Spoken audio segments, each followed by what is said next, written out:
बिस्मिल्लाहिर्रहमानिर्रहीम। मेरे YouTube family and friends, अस्सलाम वालेकुम वरहमतुल्लाहि वबरकातुहू।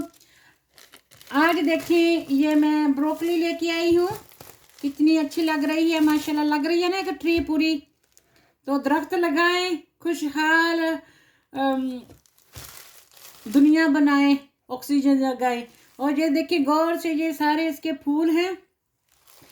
इस एक होती है बंद गोभी जो कैबेज की तरह होती है, कैबेज होती है। दूसरी होती है फूल गोभी जो सफ़ेद रंग की होती है, और इसको ब्रोकली कहते हैं। ये भी एक गोभी है, आप गौर से देखें, और सेहत के लिए बहुत ही अच्छी है। हम लोगों ने सब्जियां खानी बंद की हुई हैं, और ज़्यादातर टेकवेज चिकन और ये चीज़ें खाते हैं, तो उस वजह से हमारी सेहतें ख़राब हो रही हैं। हमने अपनी सेहत में, डाइट में अच्छी खुराक लानी है। इसमें बहुत ज़्यादा फोलिक एसिड होता है, और काफ़ी आयरन भी होती है, क्योंकि ये हरे रंग की होती, ग्रीन रंग की होती है। तो मैंने सोचा कि मैं अपनी फैमिली एंड फ्रेंड्स के साथ ये सारे आइडियाज़ शेयर कर लूँ। और ये गोभी ली है, और ये एक टमाटर टिन है। कई बार अगर फ्रेश टमाटर ना हो तो 2 प्याज हैं।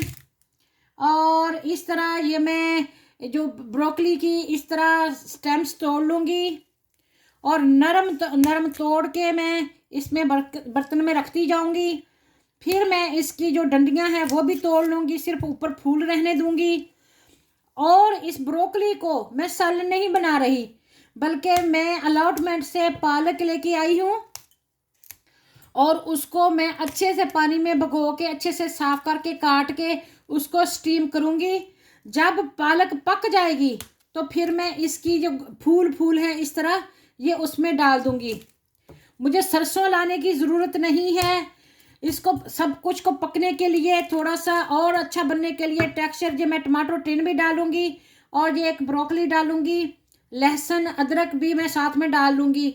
जब मैं उसको घोटूंगी, उसका कमल घोटना नहीं, जब मैं साग को घोटूंगी तो वो अच्छा सा बन जाएगा। ये देखिए, इस तरह फूल काट लेने हैं, फिर भी इसकी स्टेम्स थोड़ी थोड़ी काट देनी है मैंने, तो वो भी ज़ाया नहीं होंगी, वो भी आलू के साथ पकाई जा सकती हैं इतनी। और ये नीचे वाला सारा काट दे।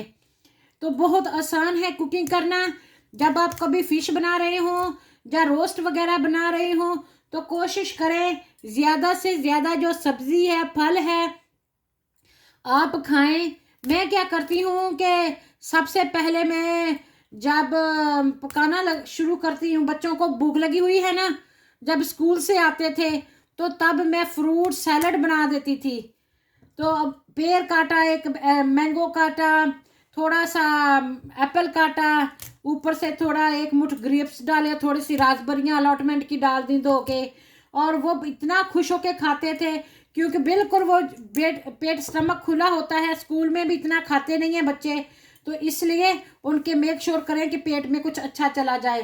फिर मैं कोशिश करती थी कि जब भी बच्चे जो हैं ना खाना खाने लगे, थोड़ा सा सैलड वगैरह या सब्ज़ी वगैरह दूँ, तो बच्चे कहते हैं कि हमने नहीं खाना। और मैंने ये ट्रिक की है कि उनको कहना 1-2 चम्मच टेस्ट करें, अगर आपने नहीं खाना ना तो आप फिर कुछ और बना देंगे या खा लेंगे। तो जब वो खाने लगते हैं ना, 1 आधा चम्मच वो टेस्ट कर लेते हैं, उनकी जो अना होती है ना कि मैंने नहीं खाना, वो टूट जाती है। फिर मैं उनको प्यार से, लाड से बुर्कियाँ खिलाना शुरू कर देती हूँ, तो वो कहते हैं कि हमें खिलाते जाओ, हमें इस तरह मज़ा आता है, और हमें ज़्यादा फूड टेस्टी लगता है। और उनको पता भी नहीं रहता कि उन्होंने कुछ और भी मांगा, तो वो सारा ही खाना खा लेते हैं। बेबी बन जाते हैं लेकिन खाना खा लेते हैं। तो ये एक ट्रिक है जो मैं आपके साथ शेयर कर रही हूँ। ये पत्ते भी जो है ना, ये भी इस्तेमाल किए जा सकते हैं, क्योंकि जब आप सरसों लेते हैं ना, तो उसके पत्ते ही डालते हैं। सरसों की बजाय अगर आप ये भी डाल लें तो ये भी अच्छा होता है। अगर आपके पास कैबेज हो, वो भी डाल सकते हैं। और कैबेज को अगर वो ज़्यादा स्मेल ना करे, तो आपने पकानी है तो उसको काट के ना, तो पानी में भिगो दें, नमक वाले पानी में थोड़ी देर उसको पड़ा रहने दें, फिर स्टीम करें, उससे फिर उसकी स्मेल कम आती है। तो मैं उम्मीद करती हूँ मेरे ये जो आइडियाज़ हैं, ये जो व्लॉग है, आपको पसंद आता होगा। अगर मेरा चैनल आपको पसंद आता है तो देसी बीबी यूके को सब्सक्राइब कर लें, बेल आइकॉन का बटन भी दबा दें, अपनी फैमिली एंड फ्रेंड्स के साथ शेयर भी कर लें। ये देखें, ये वो हैं जैसे गंदले नहीं होती, और हम ऐसे इसको खा भी लेते हैं और बहुत मज़े की होती हैं। बस इतना इतना फूल ही डालना है ब्रोकली का। तो जो जो ये है ना, ये गलेगा नहीं, बीच में नज़र आएगा डंडल से। तो ये जो गंदल है ना, ये डालनी है। तो ये बहुत अच्छा करेगी इंशाल्लाह ताला। तो अगर आपका भी दिल करे कि साग बनाना है और सारी चीज़ें नहीं है, तो यहाँ पे कोई ट्रिक्स एंड टिप्स हैं जो आप कर सकते हैं और बहुत अच्छा खाना बना सकते हैं। मेरा जो आइडिया है खाना पकाने का ना, वो एक है कि खाना को आराम से पहले प्रिपेयर कर लो, प्लान कर लो, हर चीज़ तैयार करके रख लो। फिर आप क्या करो कि धो के रख लो, हर चीज़ को स्टेप बाय स्टेप डालते जाओ और स्लो आंच पे पकाओ। कभी जल्दबाजी ना करो। जब आप जल्दी करते हैं तो बहुत सारा खाना खराब हो जाता है।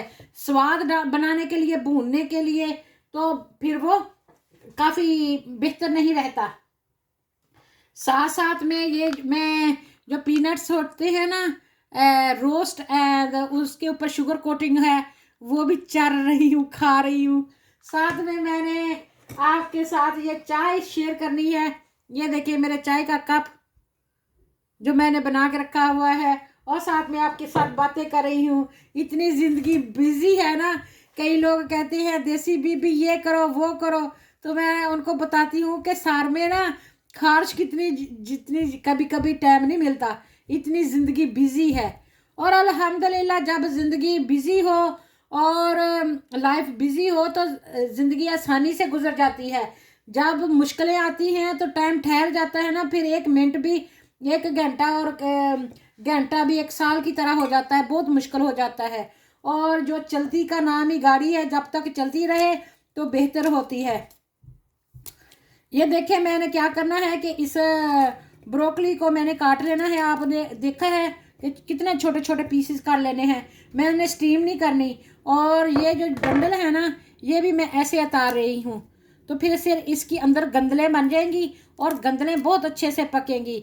अगर आप इसका छिलका नहीं उतारेंगे तो ये घुलेंगे ही नहीं, तो फिर वो गंदलों वाला टेस्ट तो ना आएगा। तो ये जो जब आप ब्रोकली डालते हैं ना साग में, तो इसका बहुत ही क्रीमी टेस्ट होता है, बहुत ही नाइस टेस्ट होता है। तो ये देखें मेरी कई यूट्यूब फ्रेंड्स जो वो हंसती हैं मुझ पे, ये कहती हैं जब देसी बीबी ने बाथू सोट करना हो तब व्लॉग बनाना शुरू कर लेती है, साथ में बातें करती रहती है, और कभी साग बनाती हुई, कभी पालक बनाती हुई। तो आपको पता है कि मुझे घर से मना है अपनी शक्ल लेके आना यूट्यूब पे, तो फिर मुझे कुछ ना कुछ तो आपको अच्छा दिखाना पड़ेगा ना। तो ये बेहतर है ना, साथ में मैं काम भी कर रही हूँ और साथ में आप देख भी रहे हैं, और हर चीज़ आपके सामने हो रही है, और जो कुछ हम थोड़ा बहुत हमें पता है। और मेरी शक्ल इतनी खूबसूरत भी नहीं है कि आप देखें। तो अल्हम्दुलिल्लाह, बस ये है कि आपके साथ बात कर रही है, जो काम का मतलब होता है, मकसद होता है, वो पूरा हो रहा होता है। तो इसलिए प्लीज़, ये हर अपने अपने बंदे का होता है। हमारे पाकिस्तान में सारी जो फैमिली है वो नकाब पोश हैं, वो नकाब करते हैं। जब भी हमारी औरतें बाहर जाती हैं, बच्चियां 9 साल की हो जाएं तो वो बड़ी सारी चादर ले लेती हैं, और जब 10-12 साल की हो जाएं तो वो नकाब करती हैं, अपना फेस कवर करती हैं। तो हमें बड़ों की तरफ से मना है कि हम ऐसे आए। लेकिन मैं जब से यूके में आई हूँ तो मैंने चादर लेनी शुरू की है, लेकिन पाकिस्तान में बहरहाल तो नकाब करती थी, अब भी हो सके तो मैं नकाब करती हूँ, क्योंकि वहाँ पे लोग स्टेयर बहुत करते हैं। तो उनको इतनी शाऊर नहीं है कि किसी की माएँ बहनें औरतों को देखकर नज़र को नीचे कर लेते हैं, उनकी तरफ नहीं देखते, वो ताड़ ताड़ कर देखते हैं। तो ये, और अल्लाह ताला उनको हदायत दे। उनके माँ बाप का भी फ़र्ज़ होता है कि वो अपने बच्चों को समझाएं कि जो नज़र की भी एक हिफाजत करना बहुत बड़ी इबादत होती है। तो जो नज़र है ना, सबसे पहला गुनाह तो नज़र के साथ ही होता है ना, फिर और होता है। तो इसलिए नज़र की हिफाजत करना इंसान को बहुत बड़ी बुराइयों से बचा लेती है। इसी तरीके से ज़बान की हिफाजत, जब आप ज़बान की हिफाजत करते हैं तो बहुत सारे मसाइल खुद ब खुद हल हो जाते हैं।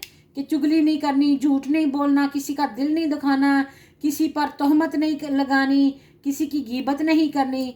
तो ये चुगली का अपने ज़बान से और अपने हाथ से किसी का नुकसान नहीं करना। आपने ये देखा है ना, ये वाला स्टेम मैं अभी इसको काट के डाल दूंगी इसमें, तो ये मेरी गंदलें बन जाएंगी। लेकिन जब गंदलों का साग होता है वो तो असल में पाकिस्तान में ही होता है, जो आप अपने खेतों से चुन के अपने हाथ से लेके आते हैं तो और पकाते हैं। अल्लाह जन्नत नसीब करे। मेरी अम्मी की वो इतना बड़ा साग लेके आती थी, तकरीबन 10 किलो होगा, तो उसको काट के सोट करके मसा किलो 2 किलो रह जाता था, और सिर्फ एक डोंगा बनता था सालन का, एक डिश। तो इतने अच्छे से अच्छे अच्छे नरम नरम पत्ते रखती थी, गंदलें डालती थी, थोड़ा थोड़ा सोए डालिए, बाथू डालिए, मेथी डाल ली, पालक डाल ली, तो इस तरह चनों के छोलों के पत्ते भी डाल लिए। तो अम्मी का साग जो होता था बहुत मज़े का होता था, और लोग दूर दूर से शहर से आते थे और कहते थे कि खाला जी हमें आप का साग पसंद है, अगर आप साग बना सकते हैं। तो जो यूके से भी जाते थे ना मेहमान, तो वो भी उसी चीज़ की फरमाइश करते थे, क्योंकि वो दिल से बनाती थी जो कुछ बनाती थी। तो तब तो हम नखरे करते थे, रोज़ ही साग, रोज़ ही साग, पाकिस्तान में अक्सर साग ही होता है ना। लेकिन अब हम वो चीज़ें तरसते हैं। आपने देखा ना ये ब्रोकली, तो मैं इसका क्या कर रही हूँ कि ये मैं नीचे से इसको इसके जो उतार रही हूँ छिलका सा, फिर ये गंदलें बन जाएंगी। जैसे आप गंदल नहीं छील के खाते, इस तरह अगर हमारा पाकिस्तान आम खाने का दिल करे तो हम गुजारा कर लेते हैं। जो हमारे लिडल में दूसरे मुल्कों से आम आते हैं, उन्हीं के साथ क्या करें, नहीं मिलते ना। तो जब हमारा साग खाने को दिल करता तो हम भी फिर ये ब्रोकली से गुजारा करते हैं।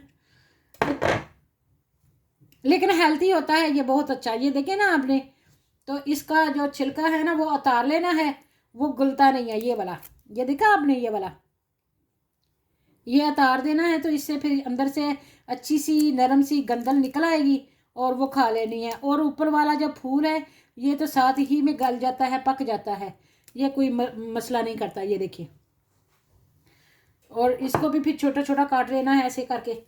मैंने आपके सामने एक फूल लिया, फूल का मैंने क्या किया कि उसका ये स्टेम्स लैदा लैदा कर ली।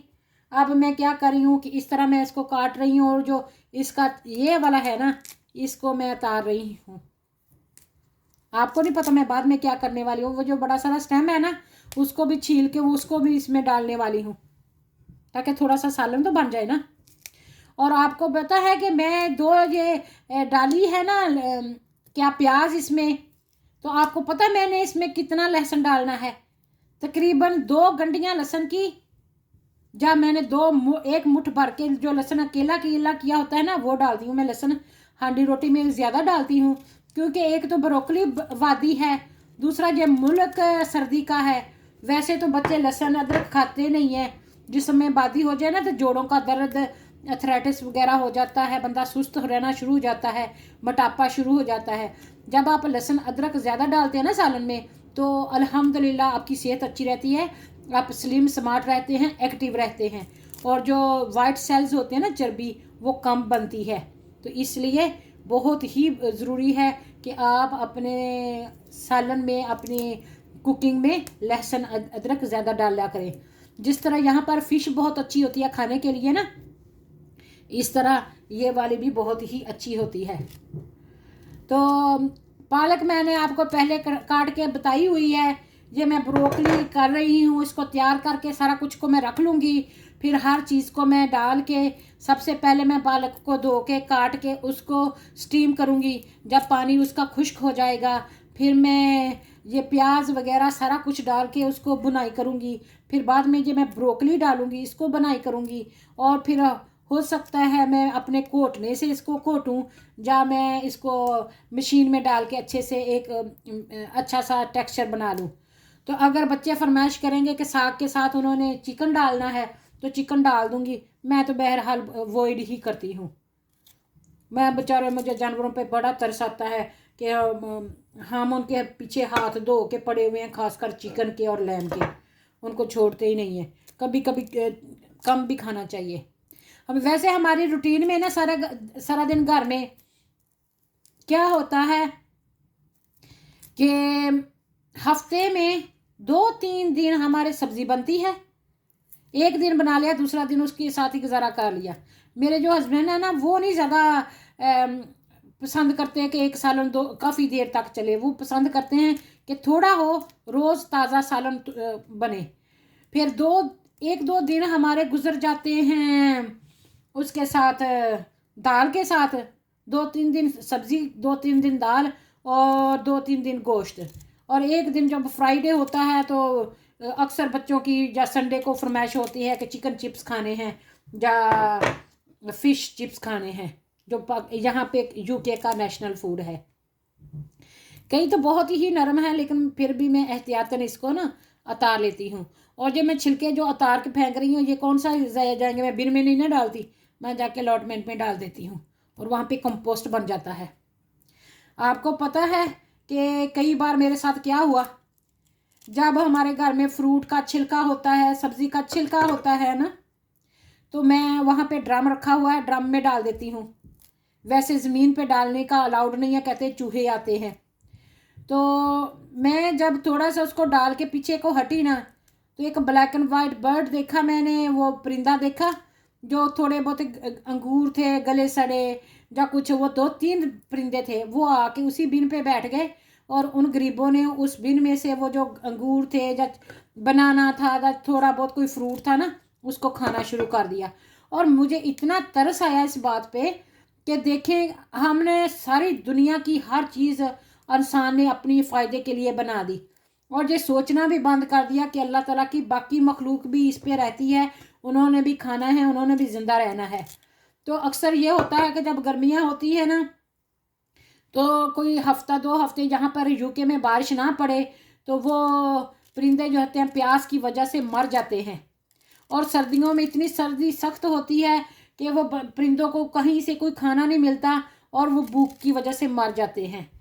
तो लोगों ने अवेयरनेस के लिए कुछ ना कुछ किया, कई लोग सीड वगैरह लेके आते हैं, कई कुछ लेके आते हैं। तो अल्लाह ताला उनको जज़ाई खैर अता फरमाए। लेकिन ये तो बहुत बड़े स्केल की बात है ना, 1-2 की करने से तो नहीं ना फ़र्क पड़ेगा। तो बहुत सारे जो जानवर हैं दुनिया पर, वो नापैद हो रही हैं, वो जो मर रहे हैं और दोबारा उनकी नस्ल आगे नहीं चल रही। तो फिर वो हम स्टोरियों में सुना करेंगे, कहानियों में, कि ये जानवर हुआ करता था, ये जानवर हुआ करता था। और ग्लोबल वार्मिंग का आपने अगर मैप खोल के देखें तो पूरी ज़मीन ऐसे ना हो गई है, लाल सी हो गई है, जिस तरह सूरज तप रहा हो। तो इसका मतलब है कि आने वाले खुश्क सालों में खुश्क साली बहुत ज़्यादा होने वाली है, और बहुत ज़्यादा जो है वो मसला होने वाला है। तो इसलिए हम सबको पानी का ख्याल रखना चाहिए, सब्जियां उगानी चाहिए, कम से कम हम अपनी सब्जियां तो उगा के खा सकें। और जिसने ज़िंदा रहना है वो तो खा के ही ज़िंदा रहना है ना। तो फिर इसलिए इंशाल्लाह ताला, और ब्रेक्सिट की वजह से महंगाई भी ज़्यादा हो जाएगी, क्योंकि पहले यूरोप से, ईस्टर्न यूरोप से सारे फ्रूट सब्ज़ी बहुत अच्छी आ जाती थी, बहुत सस्ती और अच्छी मिल जाती थी। लेकिन अब उनको टैक्स लग के आया करेगा और कम आया करेगी, तो फिर ये होगा कि हमें तो हर चीज़ बहुत महंगी मिलेगी। एक ऑस्ट्रेलिया में मेरी फ्रेंड्स हैं, ऑस्ट्रेलिया में, और एक मलेशिया में। वहाँ पे जब भी मैं बात करती हूँ तो वो कहते हैं कि हम तो चावल वगैरह ही खा के गुजारा कर लेते हैं, फ्रूट सब्ज़ी इतनी नहीं लेते। तो मैंने पूछा क्यों? वो कहते हैं कि वहाँ पे महंगाई बहुत है, उतने का ही आपको सारा बना बनाया फूड मिल जाता है, उतने का आपको एक फ्रूट मिलता है। मसलन एक अच्छा किस्म का एप्पल हमें यूके में कम से कम 50-60 पेंस का मिलता है, और इस टाइम। लेकिन जब हमें ब्रेक्सिट होगा, हमारे लोग ख्याल नहीं करेंगे, फार्मिंग नहीं करेंगे, तो वही हमें 2-3 पाउंड का एक एप्पल पड़ जाया करेगा। और इसी तरीके से ऑस्ट्रेलिया में भी एक एप्पल जो है फॉर एग्जांपल वो 3-4 पाउंड का मिलता है। और इसी तरीके से सब्ज़ी, जिस तरह सोने के भाव में सब्ज़ी मिलेगी, तो फिर कौन सब्ज़ी खाएगा, क्योंकि उगाने वाले कम हैं और खाने वाले ज़्यादा हैं। इसलिए हम सबको मिलकर सारी दुनिया में ये एक मुहिम चलानी चाहिए, एक स्कीम चलानी चाहिए कि grow your own fruit and vegetable, अच्छा खाएं, अच्छा उगाएं, अच्छा जिएं। और अपना बोझ तो आप उठाएं ना। तो अगर आपके पास पानी है, अल्हम्दुलिल्लाह, बेशक नलका ही है, और आपके पास थोड़ी बहुत ही ज़मीन है, क्यारी है, एक बेड जितनी जगह है, तो आप उस पर बहुत सारी सब्ज़ी, बहुत सारा मिंट, बहुत सारे टमाटर, बहुत सारा कुछ उगा सकते हैं। नहीं तो आप गमलों में भी लगा सकते हैं। तो इसलिए हर चीज़ को पक्का ना करते जाएं, अपनी एनवायरनमेंट का ख्याल रखें। अगर मेरा चैनल देसी बीबी यूके आपको पसंद आता है तो प्लीज़ मेरे चैनल को सब्सक्राइब कर लें, बेल आइकॉन का बटन भी दबाना ना भूलें। अपनी फैमिली के साथ शाद रहें, आबाद रहें। अल्लाह ताला आपको सेहत, तंदुरुस्ती, ईमान अता फरमाए, अपनी हिफ्ज़ अमान में रखे। दुनिया में यहाँ यहाँ बसते हैं, अल्लाह ताला आपकी मुश्किलें आसान फरमाए, और अल्लाह ताला अपने बच्चों की सारी खुशियाँ देखनी नसीब फरमाए। तो अब मैं इजाज़त लेती हूँ, और अल्लाह हाफिज़, फ़ी अमान अल्लाह।